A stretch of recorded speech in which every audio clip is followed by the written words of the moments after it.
They said they couldn't wait to see me. Said it 3 times on the phone. Dad, you have to come see the new place. We're hosting Christmas this year. The kids keep asking when Grandpa's coming. My son's voice had that warmth in it I hadn't heard in years. So I packed the truck.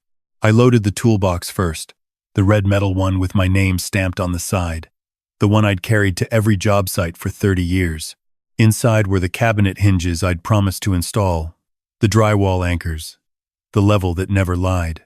My son had mentioned something about shelves that needed mounting, a bathroom mirror that wouldn't hang straight. I figured I'd make myself useful while I was there. I packed the ornaments next. The box was smaller now than it used to be.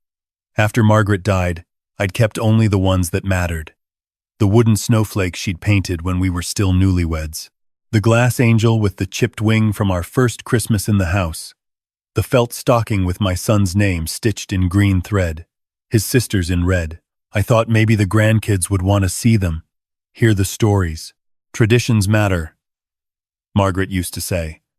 They're how we remember who we are. The drive from Boise to Portland takes about 7 hours if you don't stop much. I left at dawn on December 23rd. The truck cab cold enough to see my breath. The heater took 20 miles to kick in, but I didn't mind. The road was clear. The sky, that particular shade of winter blue that feels like possibility. I'd done this drive dozens of times when the kids were younger, back when they still called just to talk, not just when they needed something.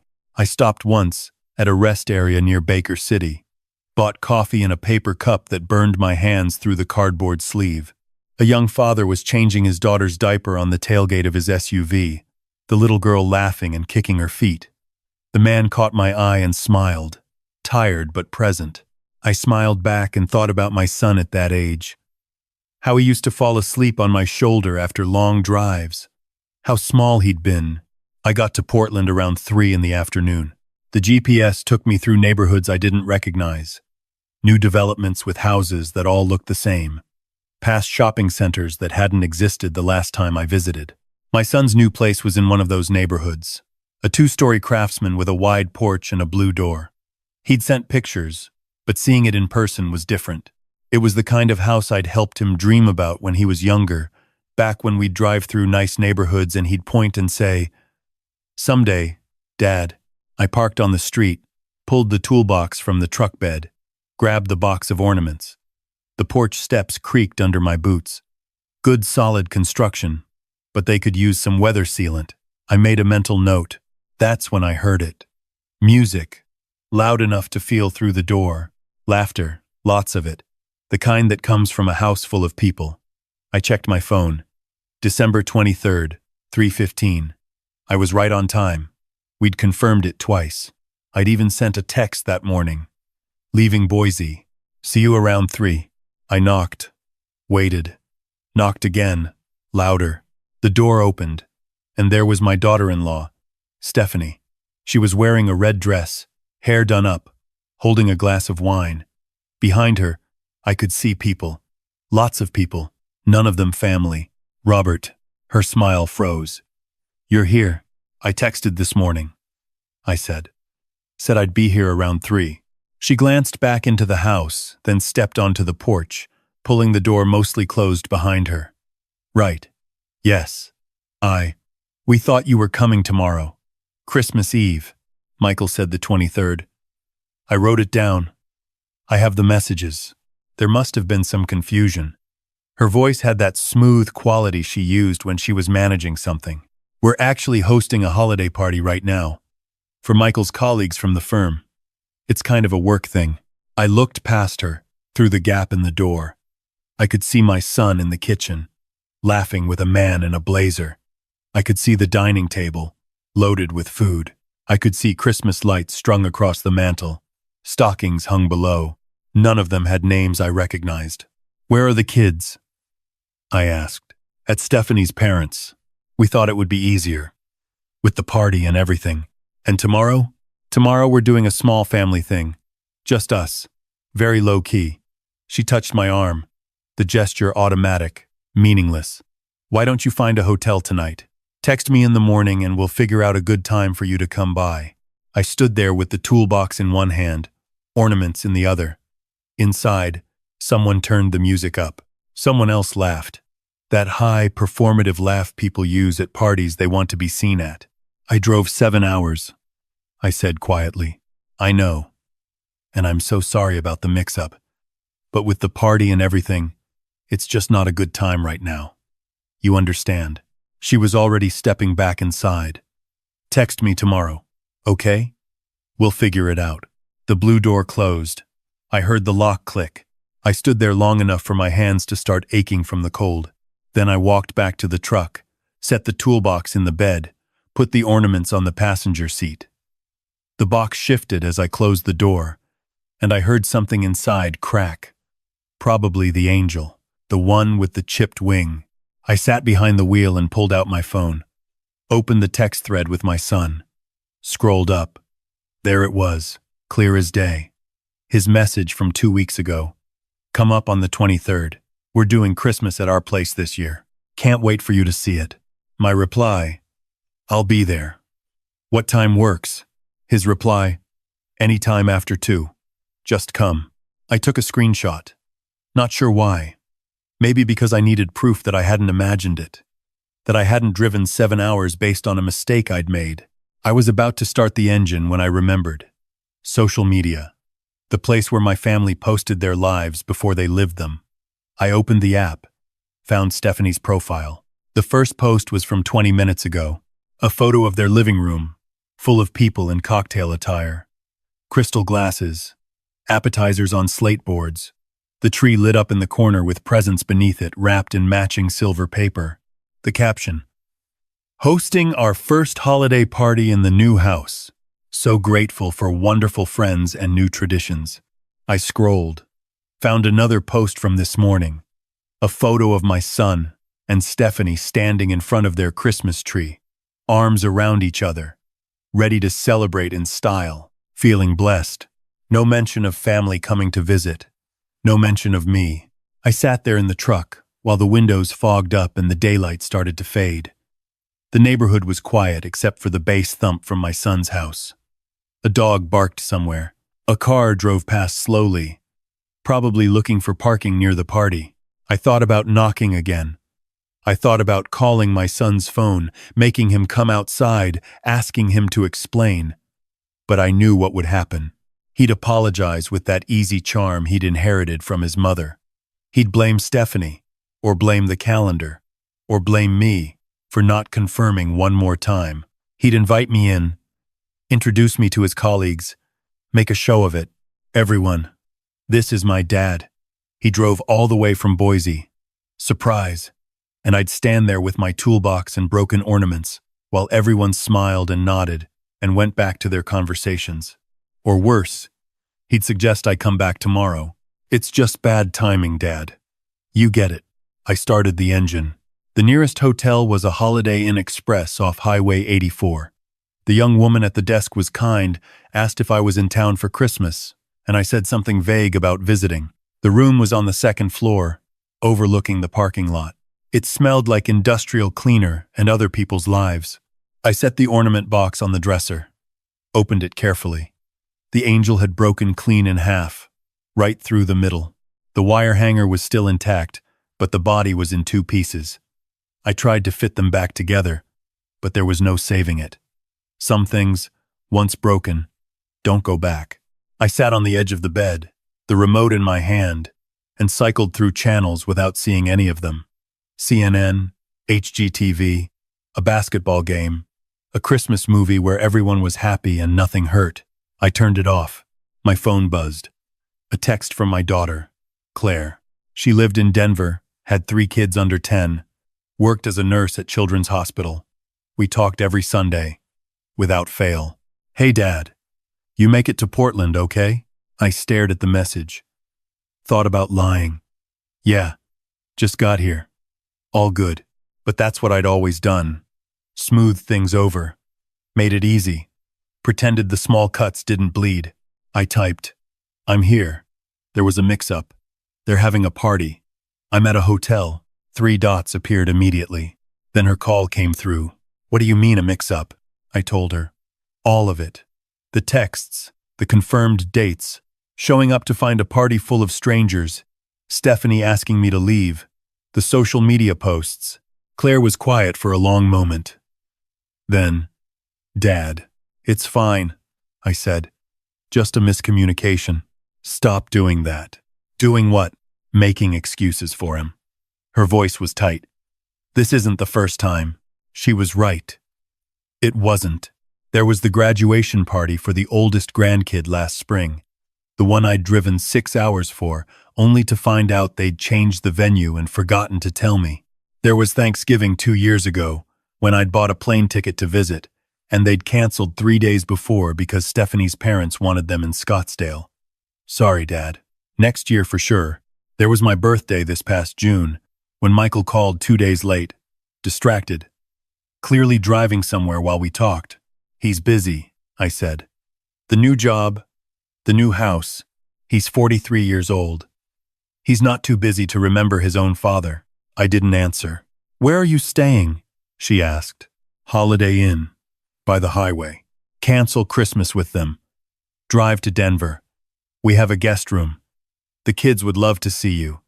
Please, Dad." I thought about it. The 9-hour drive, showing up at Claire's door, her 3 boys tackling me with hugs, her husband Mark shaking my hand and meaning it, the warm chaos of their house, toys everywhere, laughter that wasn't performed for anyone. "I'll think about it," I said. "Dad, you drove 7 hours. You packed ornaments. You brought your toolbox to help with their house, and they left you standing on the porch." "I know. So stop thinking about it and come here." After we hung up, I sat in the silence of the hotel room. The heating unit under the window rattled and kicked out warm air that smelled like dust. I could hear people in the next room, a family from the sound of it, kids running around, parents trying to settle them down for bed. I opened my phone again, went back to the text thread with Michael, typed, "I'm here in Portland, at a hotel. Let me know what time works tomorrow." Sent it. Watched the message turn from delivering to delivered to read. No reply. I opened the ornament box again, looked at the broken angel, the snowflake, the stockings. Margaret had made those stockings the year Michael was born. We'd hung them every year, filled them with small things, oranges and nuts and chocolates wrapped in foil. Traditions matter. They're how we remember who we are. I picked up the broken angel, held both pieces in my palm. Then I wrapped it in tissue paper and put it back in the box. Some things you keep even when they're broken. That night, I didn't sleep much. I lay on top of the covers in my clothes, watching the red numbers on the clock flip over.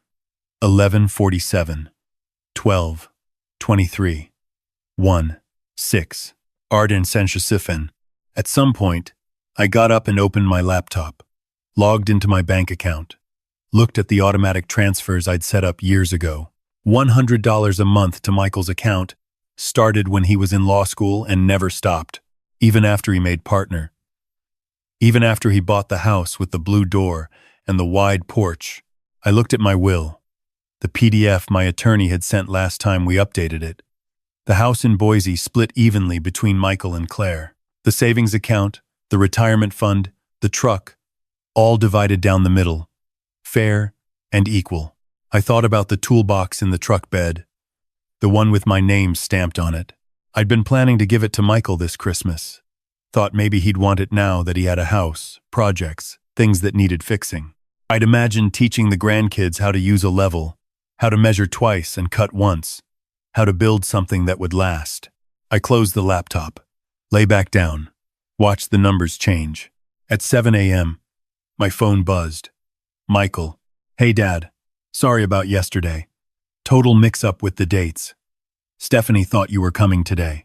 Anyway, we're pretty tired from the party. What if you come by this afternoon? Like around 4? Not I'm sorry you drove 7 hours. Not I should have confirmed. Not I can't believe we left you outside. Just come by at 4. I typed back, "Where are the kids?" Still at Stephanie's parents'. "They're coming back tomorrow for Christmas morning. You'll see them then." Tomorrow, Christmas morning, after I'd driven 7 hours, after I'd been turned away from the door, after I'd spent Christmas Eve alone in a hotel room with a broken angel, I sat up, looked around the room. The generic art on the walls, the coffee maker with packets of artificial creamer, the window overlooking the parking lot where my truck sat alone. I thought about what Claire had said. Stop making excuses for him. I thought about Margaret, how she used to say, teach people how to treat you, Robert. If you accept less than you deserve, that's what you'll get. I picked up my phone, called my attorney's office, left a voicemail. Bill, it's Robert Chen. I need to update my will. Can you fit me in next week? Then I opened my banking app, canceled the automatic transfer to Michael's account. It felt strange, my finger hovering over the confirm button, but I pressed it, effective immediately. Then I texted Claire, what time should I get to Denver? Her response came in seconds. Whenever you want. We'll be here. I'm making pot roast. I packed my bag, loaded the truck, left the broken angel in the hotel trash. The drive to Denver was longer than the drive from Boise had been, but it felt different. I stopped at a diner in Utah, ate breakfast while watching families pass by on their way to wherever families go during Christmas. I didn't feel angry. I didn't feel sad. I felt clear. I got to Claire's house just after dark. The porch light was on. So were the Christmas lights along the roofline, multicolored bulbs that Margaret would have loved. Before I could even park, the front door flew open and 3 boys came running out, shouting "Grandpa," with voices that cracked the cold air. Claire stood in the doorway, backlit, smiling. Took you long enough. That night, after the boys were in bed and Mark had gone up to read to them, Claire and I sat at the kitchen table with tea. The house smelled like pine and cinnamon and something baking. Have you heard from him? She asked. One text asking where I was. I said I decided to come here instead. He didn't respond. She nodded. He won't. Not for a while. Not until he needs something. I know. Does it hurt? I thought about that. Not the way I expected it to. It hurts like finally admitting something you've known for a long time. I'm sorry, Dad. Don't be. I'm the one who let it go on this long. I thought if I just kept showing up, kept being useful, kept saying yes. Eventually, I stopped. Eventually what? He'd suddenly see me? Suddenly remember? Claire reached across the table, put her hand over mine. Her hand was small and warm and real. You've always been the one showing up. For both of us. But I saw you. I always saw you. I know you did. The boys made you something. For Christmas. They've been working on it for weeks. They didn't have to do that. They wanted to. Because they love you. Not because you're useful. Not because you bring them things. Just because you're Grandpa. The next morning was Christmas. I woke up on the couch in Claire's living room, a quilt over me that Margaret had made 20 years ago, the one with the blue squares and white stars. I could hear the boys upstairs, their feet thundering around, Mark trying to wrangle them into patience. Claire came downstairs first, smiled when she saw me awake. Merry Christmas, Dad. Merry Christmas, sweetheart. The boys came next, a tumbling avalanche of excitement. They showed me their stockings, their presents, the cookies they'd left for Santa that were now half-eaten. They insisted I open my gift first. It was a frame, painted by hand with their fingerprints in red and green. Inside was a photo of the 4 of us from last summer when I'd visited. We were in the backyard, messy and laughing. Beneath the photo, in careful kid handwriting, "Best Grandpa ever." I held it for a long time.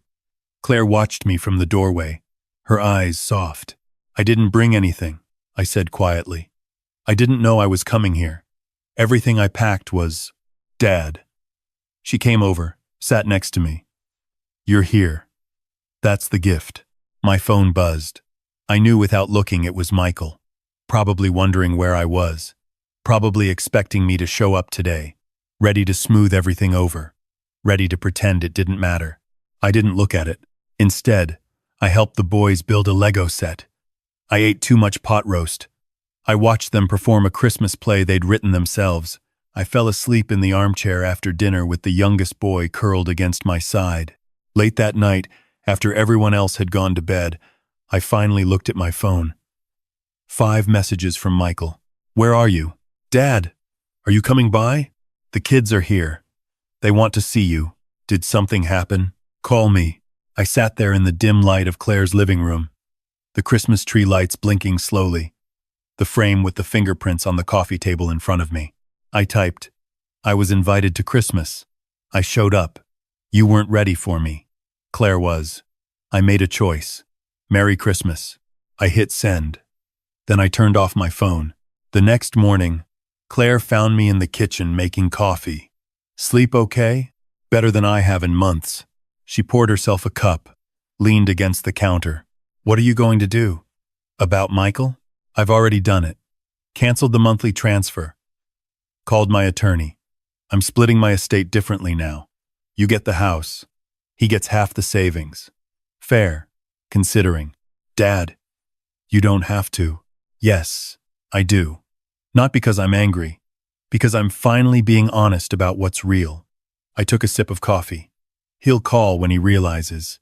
He'll apologize. He'll promise to do better. And what will you say? I'll say I hope he does. For his sake. For his kids' sake. But I'm not waiting anymore. I'm not making it easy anymore. I'm done being useful at the cost of being invisible. Claire hugged me then, tight and long. I love you, Dad. I love you too, sweetheart. I stayed in Denver through New Year's, helped Mark fix a leaky faucet, taught the boys how to use a tape measure, went to the grocery store with Claire and pushed the cart while she loaded it with things her family needed. On January 2nd, I drove back to Boise. The house was cold when I got there, but it warmed up. I unpacked slowly, put the toolbox back in the garage, hung the framed fingerprint photo on the wall by the front door, right where I'd see it every time I left and every time I came home. Michael called on January 5th. I let it go to voicemail. He called again on the 10th. I answered that time. Dad, I'm sorry. I know Christmas was messed up, but you just left. You didn't even tell me you weren't coming. I told you I made a choice. What does that mean? It means I decided to spend Christmas with the people who wanted me there, not the people who fit me in when it was convenient. That's not fair. No, I said. It's not. But it's honest. There was a long silence. Then, are you punishing me? No. I'm choosing me. There's a difference. I don't understand. I know. Maybe someday. You will. We hung up. He hasn't called since. But Claire calls every Sunday. The boys send me drawings. Mark texts me photos of projects he's working on, asking for advice. Last month, Claire said the boys want me to come for spring break, not because they need something, not because it's obligatory, just because they want me there. I'm going. I already bought the plane ticket. And when I pack, I'll bring the wooden snowflake ornament, the one Margaret painted when we were young, the one that survived.